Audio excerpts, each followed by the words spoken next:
Buenos días a todos, gracias por su atención.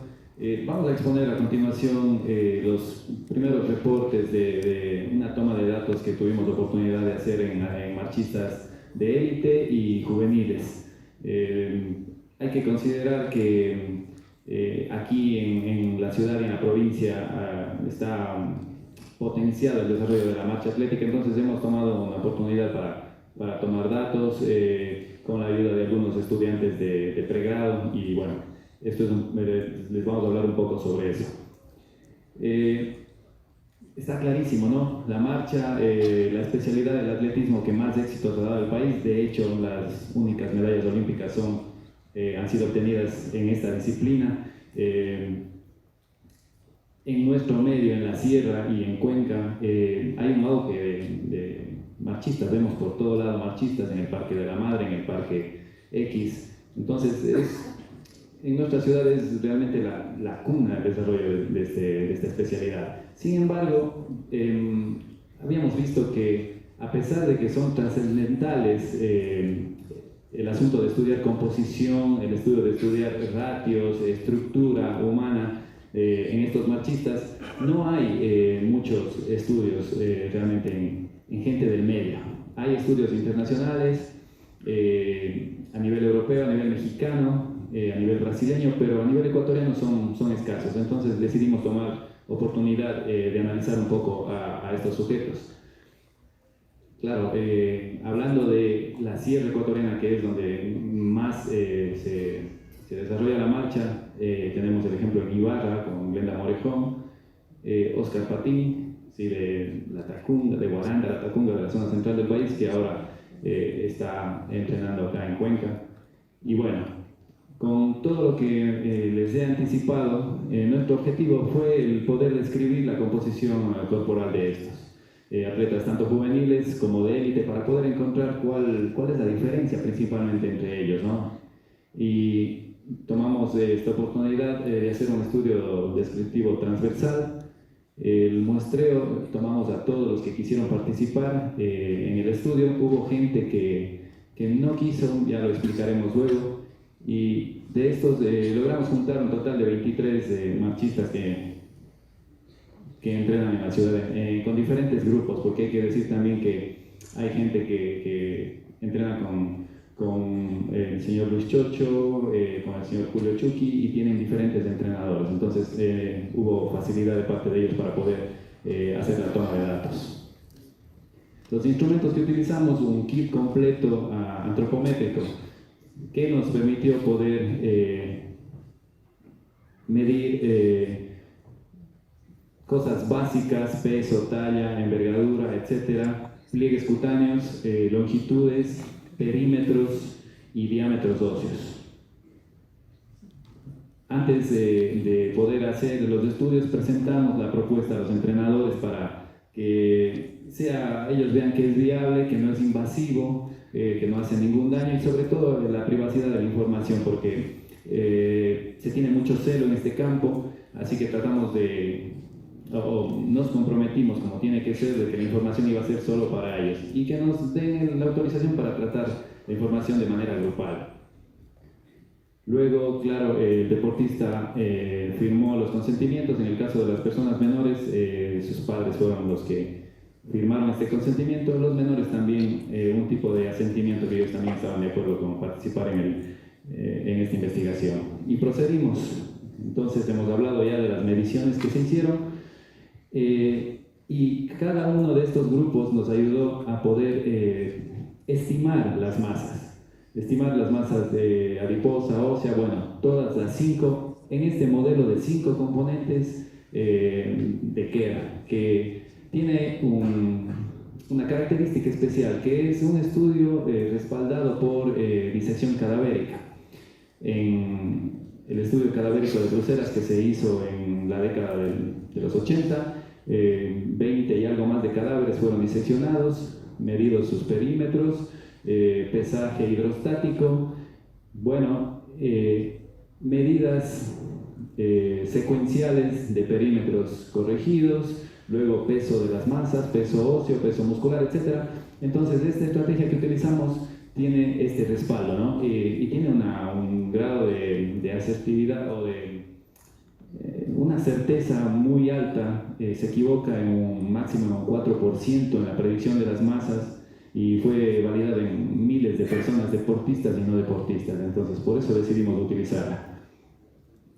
También una fortaleza de esta técnica es que aborda el crecimiento tridimensional de los tejidos. Hay una diferencia que si se usa un método de 2 componentes con las fórmulas que muchos de ustedes a lo mejor trabajaron o pueden encontrar en internet, estas fórmulas no toman en cuenta que los tejidos crecen también en longitud. Aquí tenemos, por ejemplo, un niño de 3 años que tiene un pliegue cutáneo de 12 milímetros. Probablemente una fórmula de 2 componentes dará un valor X, y luego si el niño creció y el pliegue se hizo más delgado, la fórmula dirá que tiene menor porcentaje de grasa corporal. Con este método se valora el crecimiento longitudinal, tridimensional. Entonces, en realidad, el chico que podría parecer que tiene un porcentaje menor de grasa tiene mayor adiposidad con el crecimiento, en kilos, en valores absolutos. Es una ventaja. Entonces, porque este método toma en cuenta el crecimiento total de los tejidos, puede ser utilizado desde niños, desde los 6-7 años, hasta gente de 60-70 años, ¿no? Muy bien. ¿Cómo se fueron tratados los datos? Pues en la parte de la comparación entre géneros, el estudio inicial que se hizo, para ver las diferencias utilizamos la prueba de Mann-Whitney, la U de Mann-Whitney, ya que es una muestra pequeña. En las comparaciones subsecuentes no hicimos pruebas de estadísticas porque la muestra es pequeñita, es realmente un estudio inicial, piloto. Entonces esperamos acrecentar la muestra para hacer este tipo de pruebas. Tenemos los cuadros de la comparación por género. Entonces, estas 4 variables fueron las principales del estudio: índice de masa corporal, porcentaje de masa adiposa, masa muscular y masa ósea. ¿Cuál fue las principales diferencias que encontramos entre varones y mujeres? Aquí están juntos todos, están los élite y están también los juveniles. En la masa adiposa encontramos una diferencia, que las mujeres tienen un mayor porcentaje de este tejido. Esto va con la literatura, va de acuerdo a la literatura sobre el campo, ¿no? Por asuntos hormonales, por el estradiol, las chicas tienden a acumular mayor tejido adiposo. Es por eso que cuando desciende demasiado, los niveles de este tejido, por ejemplo, en atletas de alto rendimiento en pruebas de distancia, que deben tener poquito peso corporal, generalmente se produce la pérdida de la menstruación, porque estos procesos necesitan un método o una vía liposoluble, ¿no? Las hormonas se transportan en este medio. Entonces, es razonable y biológicamente tiene toda lógica de que las chicas tengan más adiposa. Bueno, en la masa muscular vemos que hay diferencias a favor de los varones. Perfecto. Y también es comprensible por el asunto hormonal. Pero el dato de que las mujeres tengan un 42% de masa muscular es muy interesante porque está en niveles muy altos, ¿no? Al tratarse de un rendimiento juveniles, todavía preparatorio, pero en las chicas que ya están en la élite, que tienen su nivel y sus años de experiencia, es un nivel alto realmente de masa muscular. Luego se hizo una comparación ya por rendimiento. ¿Esto qué quiere decir? Separamos en 2 grupos los atletas que ya participaron y tuvieron logros a nivel internacional, de los que están en proyección, de los juveniles y de los seniors también, que hacen entrenamiento diario. Podemos ver que en el índice de masa corporal aquí hay una diferencia y es bueno analizarlo, el por qué. La élite tiene menor índice de masa corporal, es decir, tiene menos kilos por cada metro cuadrado de altura que los que están en proyección. Claro, cargar una mochila durante 10, durante 20 kilómetros no me beneficia. Entonces, las personas que están en la élite cumplen con el requerimiento de no cargar esa mochila. Por eso tienen un índice de masa corporal menor. Igual, en varones y mujeres, lo mismo. Tienen niveles de peso en relación con su estatura bajitos. La masa adiposa, vemos que aquí en cambio los atletas de élite masculinos tienen mayor concentración de masa adiposa que los atletas en proyección. Es algo llamativo. En el plano femenino, las chicas tienen mayor cantidad de masa adiposa. Pero un dato que nos llamó la atención es en la masa muscular. Los que tienen mayor cantidad de masa muscular no son los de élite. Son, curiosamente, se podría pensar curiosamente, ahora vamos al razonamiento, los que están en proyección, los que todavía no han tenido logros o han competido a nivel internacional. ¿Por qué tienen más masa muscular ellos? Podríamos pensar que el rendimiento está condicionado al desarrollo de la masa muscular. Bueno, en la marcha y en los deportes que hay que llevar el cuerpo durante mucho tiempo, cargar el peso del cuerpo, no es un requisito tener gran cantidad de masa muscular. De hecho, se sugiere, nos ha tocado sugerir a algunos deportistas, marchistas, atletas de fondo, que pierdan un poco de masa muscular incluso para mejorar el rendimiento. Estos son sacrificios que se hacen, ¿no?, en el plano del rendimiento deportivo. Ustedes ven que los culturistas, por ejemplo, llegan a niveles límite de la salud incluso al bajar tanto su masa adiposa, 3%, 5%. Son las reglas del juego, ¿no? Ya se dice que el alto rendimiento no es salud. Entonces, esas son las reglas. Menor masa muscular y mayor masa adiposa en el alto rendimiento. Una cosa curiosa. Hemos comparado también los datos obtenidos con población no deportiva. ¿Qué les hace diferentes a ellos de gente que practica actividad física de manera recreativa, 3, 4 veces a la semana, que gente saludable? Bueno, no tenemos una muestra o una base ecuatoriana con estas características, así que hemos recurrido, quizá no es lo ideal, pero es lo que hay a la mano, a una base argentina, Argoref, para comparar. Encontramos, entre las cosas más relevantes, que los varones, el IMC que tienen los marchistas varones de élite, está en y por debajo del percentil 5, livianitos, muy, muy livianitos. Otra característica es que las chicas, otro dato relevante, que las chicas están entre el 25 y el 50, percentil 25, percentil 50. Bueno, no se diferencian mucho ellas de la gente común en cuanto al índice de masa corporal. Los varones en masa adiposa, bueno, percentil 25, están en un rango de normalidad. Las chicas, entre un 5 y un 15, tienen poca adiposidad comparado con población normal. Vamos a los valores de masa muscular y los varones están igual, como hemos manifestado, que no requieren mucha masa muscular, se parecen mucho, percentil 25-50, como si fueran comparados con 100 personas con características normales, ellos están entre el puesto 25 y el 50, no hay mucha diferencia. Pero esto llama mucho la atención, que las chicas, como habíamos dicho, alto rendimiento, más desarrollo de la masa muscular que gente que hace actividad física de manera recreativa, las chicas están sobre el percentil 85, claro, consecuencia de la actividad diferente que realizan. Hemos comparado estos resultados con marchistas mexicanos y hemos visto que los datos se parecen mucho.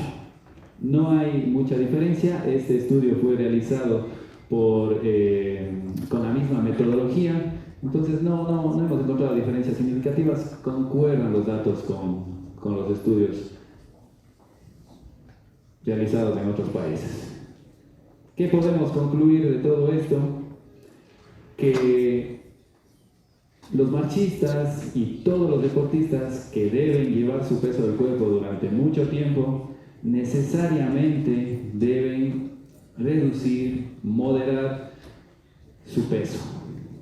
Cada kilo de peso que tengan por unidad de altura debe ser consecuente a la actividad, ¿sí? Voy a recorrer una maratón, necesito un puntaje de IMC 20 o menor, ¿sí? Voy a hacer lanzamiento de bala, no necesito regular ese peso, cambia en función de las necesidades. ¿En qué se diferencia con la población no competitiva?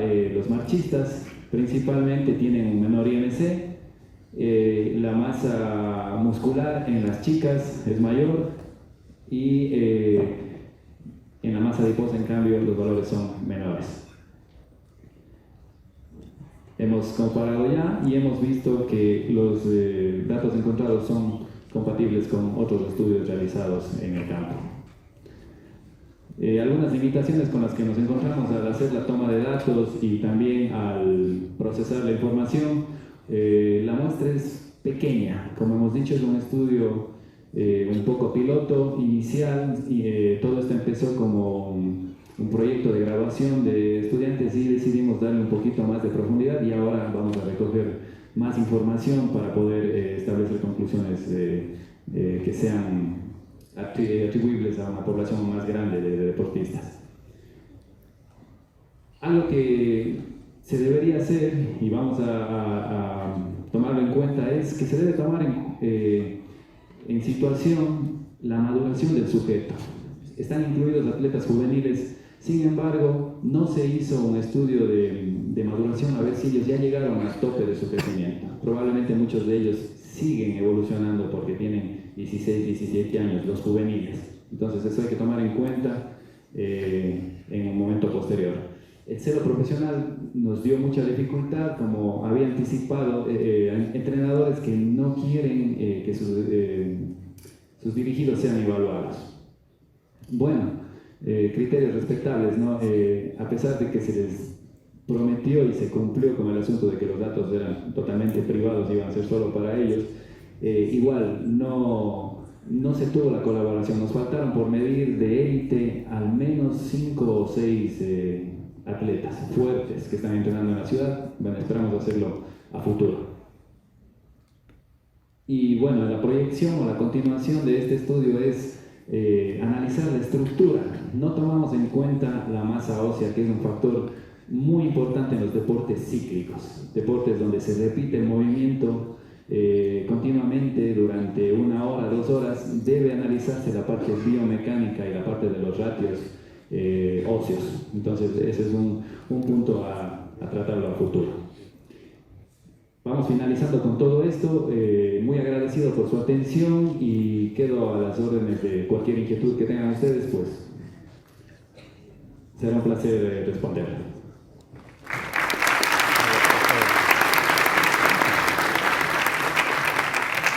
Bueno, en primer lugar agradecemos la presentación de Jorge. Bueno, felicitaciones nuevamente Jorge, como siempre impecable. Bueno, Jorge nos habló sobre el desarrollo de la marcha. Se hizo un estudio descriptivo transversal de todo el procedimiento que se mantuvo, un consentimiento informado y firmado por los padres. Aparte del análisis estadístico, hablamos del tejido adiposo, de la masa magra y de la masa ósea. No sé, ¿alguna pregunta, alguna duda, alguna inquietud?